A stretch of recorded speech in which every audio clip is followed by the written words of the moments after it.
as human beings, somehow our lives got complicated. If we had come here as any other creature on this planet, life would be very simple. Eating, sleeping, reproducing, and dying one day. Now we have to do all those things, but after doing all those things, we find somehow it's not enough. Somehow where you are right now, wherever you may be, is not enough. You want to be a little more than what you're right now, isn't it? Isn't it so? If you know only money, maybe you're thinking of little more money. If you know only pleasure, maybe a little more pleasure. Power, a little more power. Whatever it may be, whatever your currency may be, but everybody is wanting to be a little more than what they're right now. The process of desiring is continuously going on. So this longing of well-being,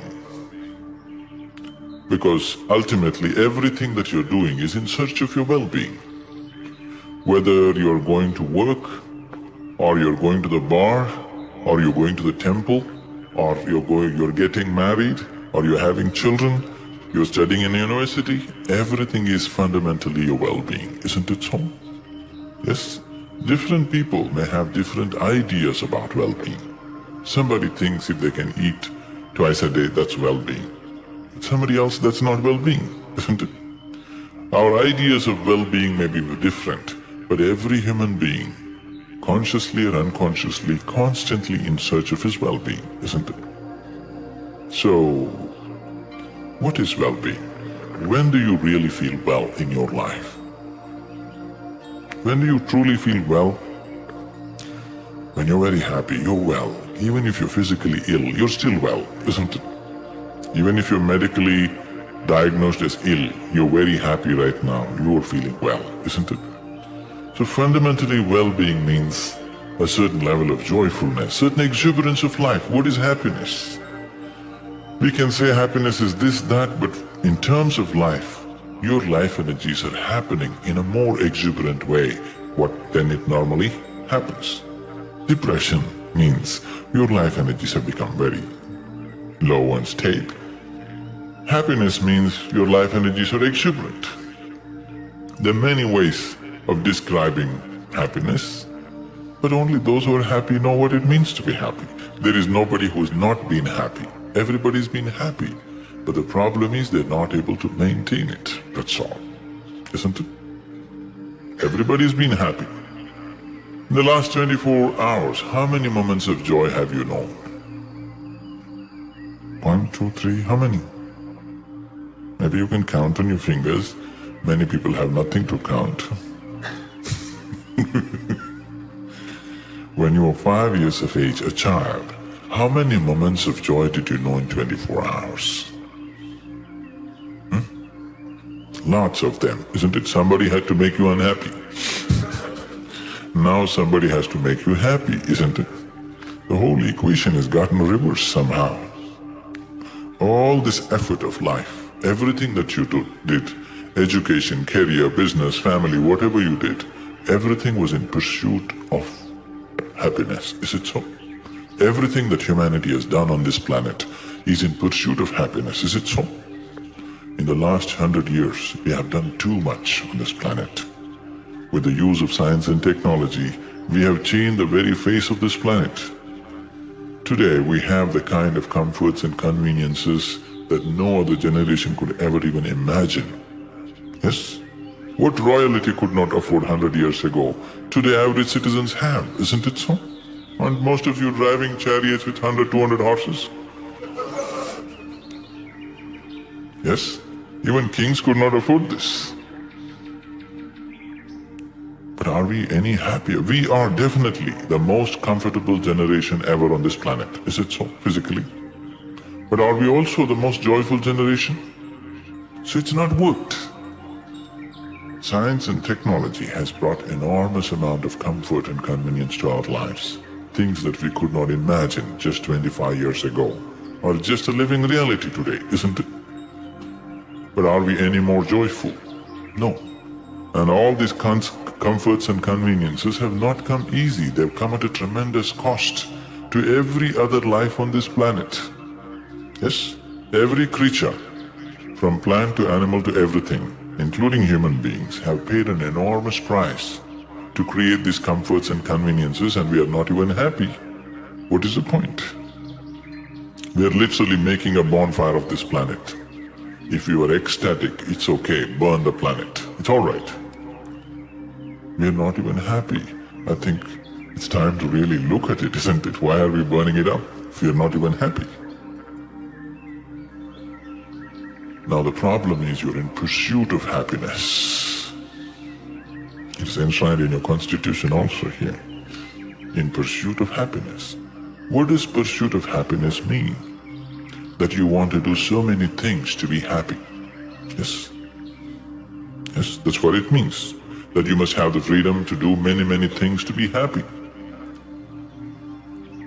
See, whenever happiness happened to you, whenever you are happy, it doesn't matter where the stimulus was. Where did you become happy, inside or outside? Inside. Yes? Did you ever experience happiness out here? No. Such a thing has not happened, because the seat of human experience is within you, not outside of you. People are talking about inner happiness, outer happiness. There is no such thing. Happiness and every human experience has always been internal, never been external, isn't it? So happiness is internal, but the starter button is outside in the world. Somewhere else, in somebody else's hands. Now, some amount of inner handling is needed, which has not been done. When I say inner, I am not talking about your body or your mind, because your body and your mind comes from outside. See, when you were a child, your body was so small. Now it became this big. How? How? The food that you ate, isn't it? So what you call as my body actually is a heap of food. Yes, not a pleasant way to describe you at all. This is actually a heap of food, or a piece of this planet, isn't it? Yes, this is just a piece of the planet. Right now you gathered it this way and made it this way. See, all this countless number of people who existed on this planet before you and me, where are they? All topsoil, isn't it? This will also become topsoil, unless somebody buries you real deep, fearing that you may rise from the dead. So this body is something that you accumulated from outside, yes? What you call as my mind is a huge heap of impressions that you gathered from outside, is it so? All the content of your mind is a huge heap of impressions. So between these two, this huge heap of impressions and this heap of, I wouldn't call this huge, this heap of food that you gathered from outside, if you have to gather so much, there must be something more to gather this, isn't it? Yes, but your experience of life is limited to just this, your body, your mind and your emotion. When I say mind and emotion, they are not really different. What you call as my emotion is just the juicier part of the thought. Thought is dry and straight. Emotion is little juicy. Without that, you would feel too dry and thirsty. So because to quench that thirst, you make a certain part of your thought emotion. The way you think is the way you feel, isn't it so? Yes? Right now you think this is a wonderful person, you have sweet emotions towards that person. Right now you think somebody else is a horrible person, you have ugly emotions towards that person. You cannot think he's a horrible person and have sweet emotions towards that person, isn't it? You cannot think this is a wonderful person and have ugly emotions towards this person. The way you think is the way you feel. People think they are different simply because emotion has a certain amount of drag time. See, today you thought this is a wonderful person. Tomorrow morning your thought told you this is a horrible person. But thought immediately changes direction. The moment it saw a few things, it just immediately changed its direction. Emotion cannot change its direction. It has its own drag time. It still continues. But after 3 days, emotions will also change. Maybe 3 days or 3 years, how long you take, it's different. But it will change, isn't it? It'll catch up with your thought or no? It does. Emotion is more fluid, so it has drag time. You can't gather it immediately. Thought you can gather it immediately and redirect it this way. Emotion, you can't gather it immediately. It spills all over the place. Takes certain amount of time to gather it.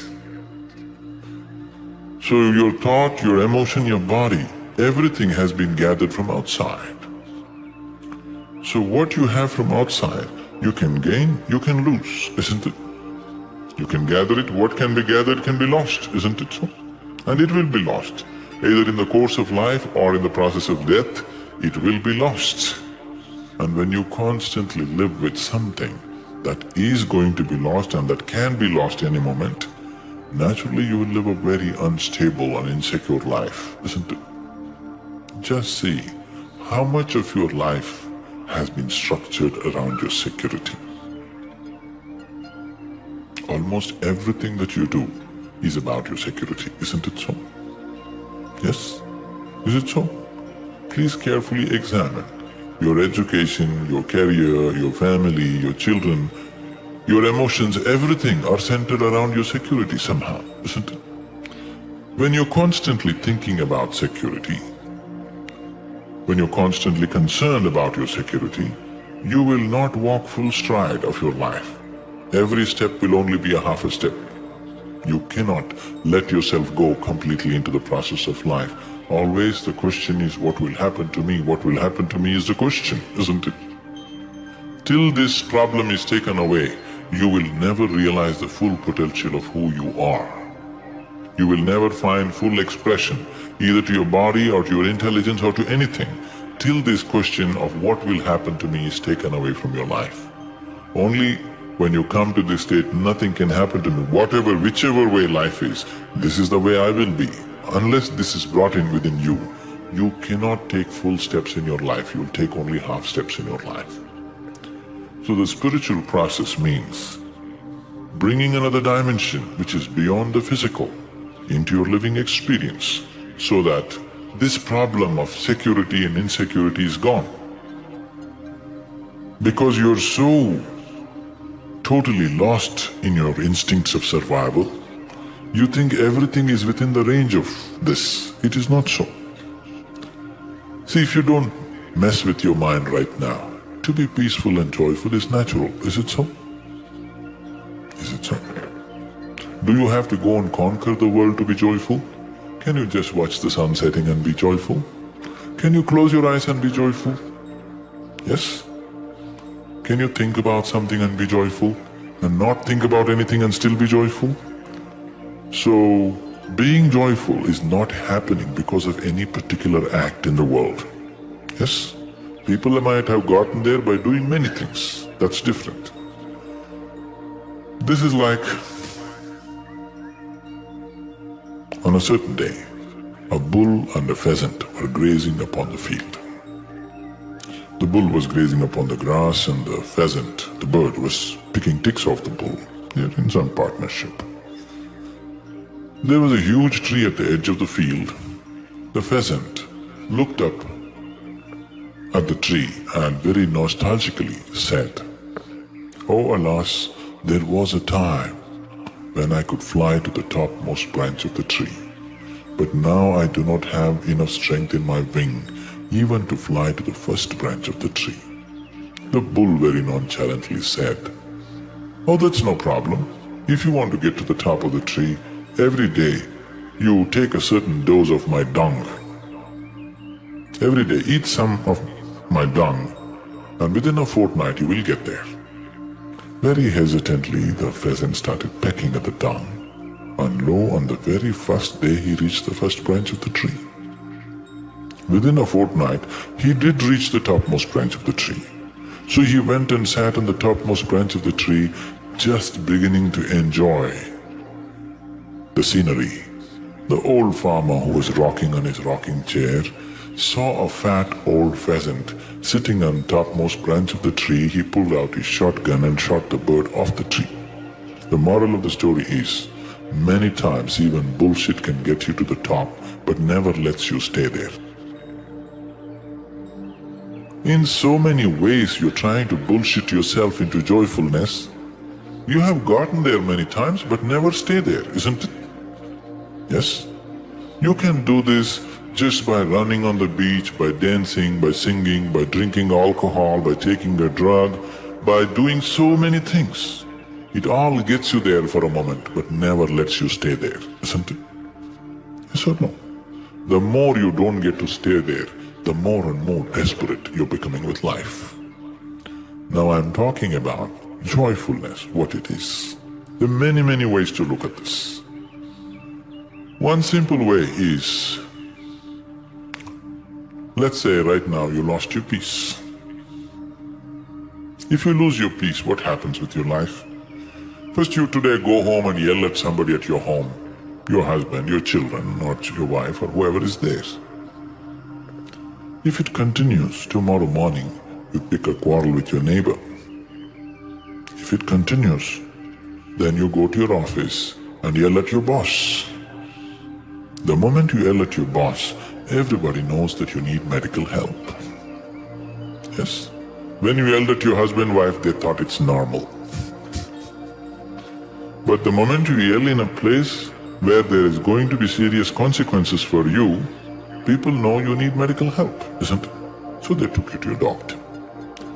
Initially the doctor tries to talk you out of it, but you won't budge. The last thing is he'll throw a pill into you.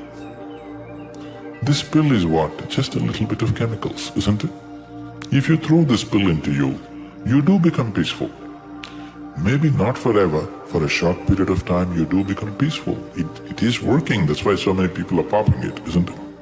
It is definitely working. Maybe just for a short while, but it is working. So just a little bit of chemicals is bringing peace into you.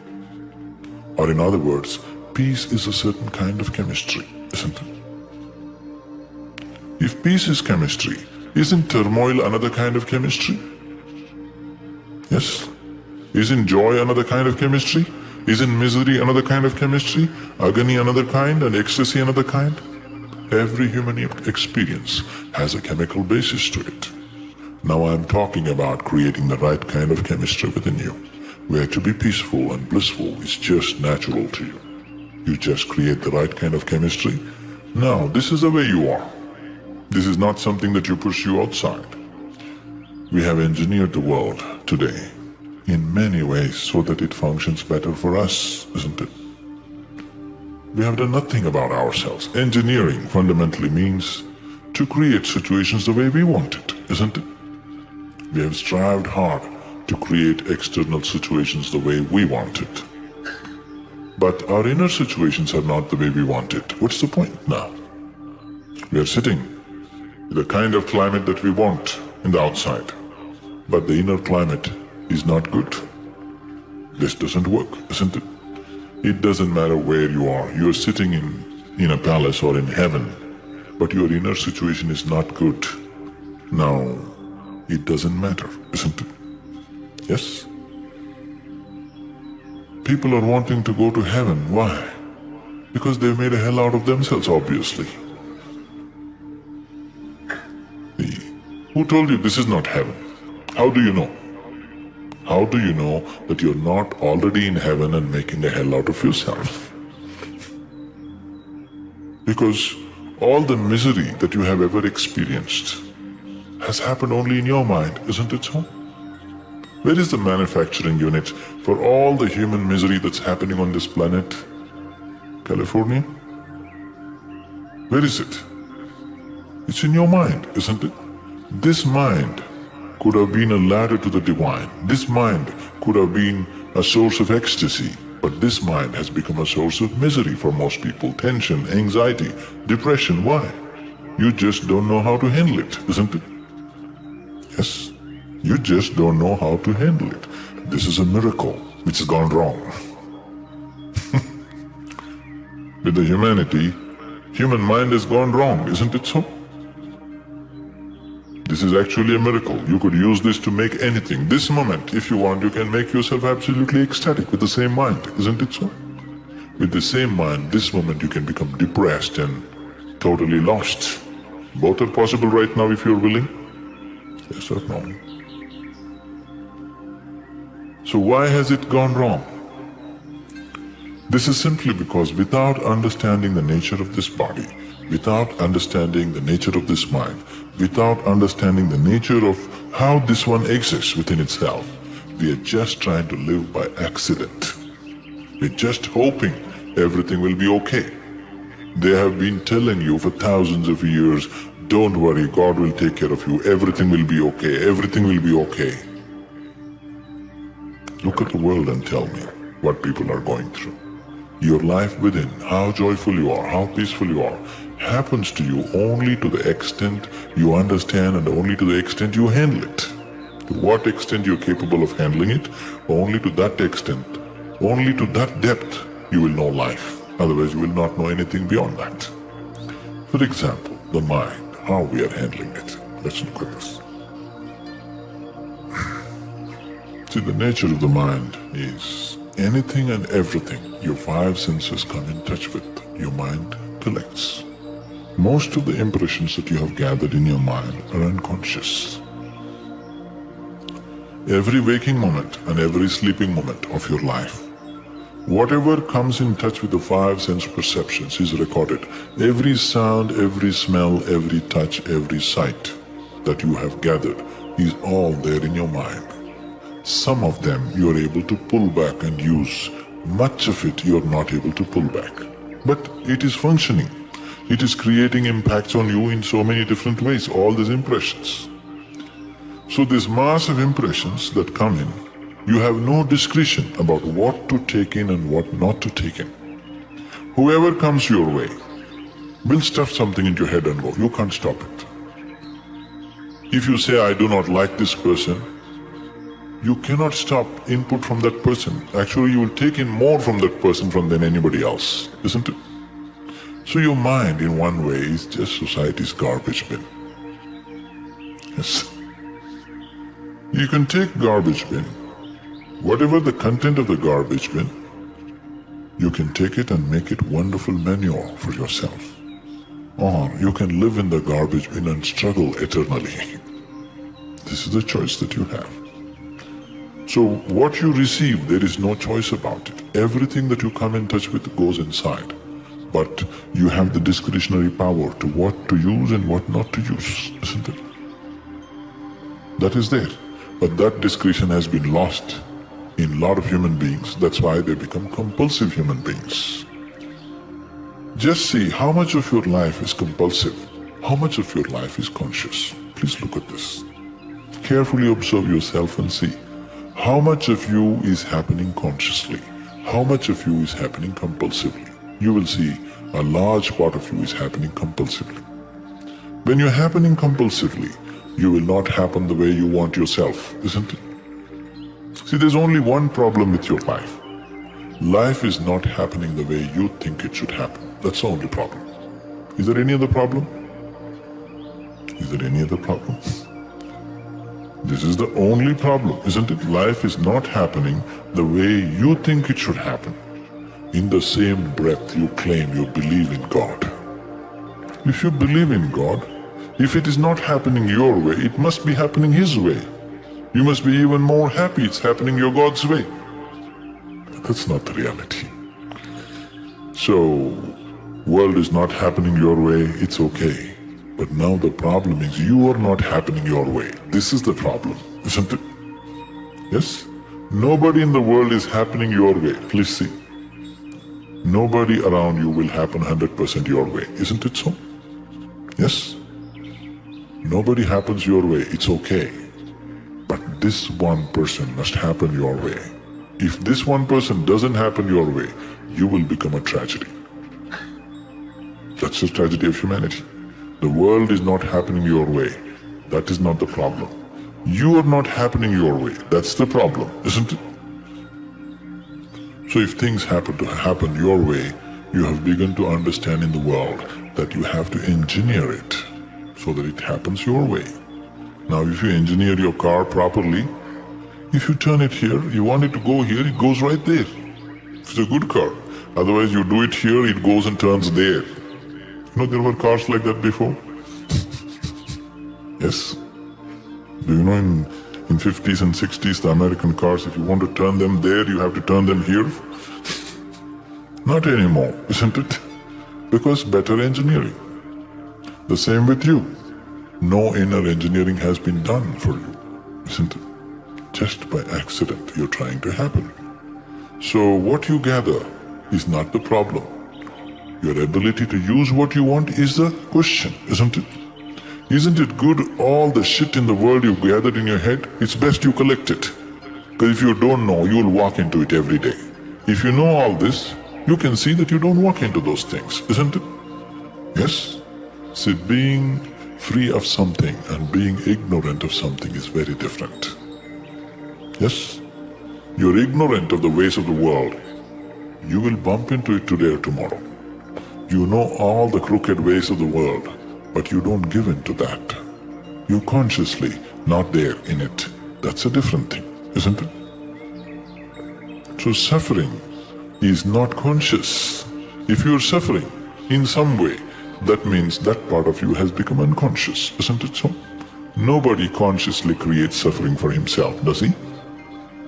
Does he? If different levels of suffering are happening, that simply means different levels of unconsciousness exist within you, isn't it? What is conscious within you, that part of you, you will keep it the way you want it. Is it so? Is it so? Whatever is conscious within you, those parts of you, you will keep it the way you want it. Whatever is unconscious, those parts you are not able to keep it the way you want it. So all that you have to do with your life is make more and more of you conscious. If you strive to make this whole thing absolutely conscious, this will be 100% the way you want it. This one piece of life will happen exactly the way you want it. When that happens, I have absolute confidence in you that you will make yourself into an absolutely blissful human being. There's no question about that.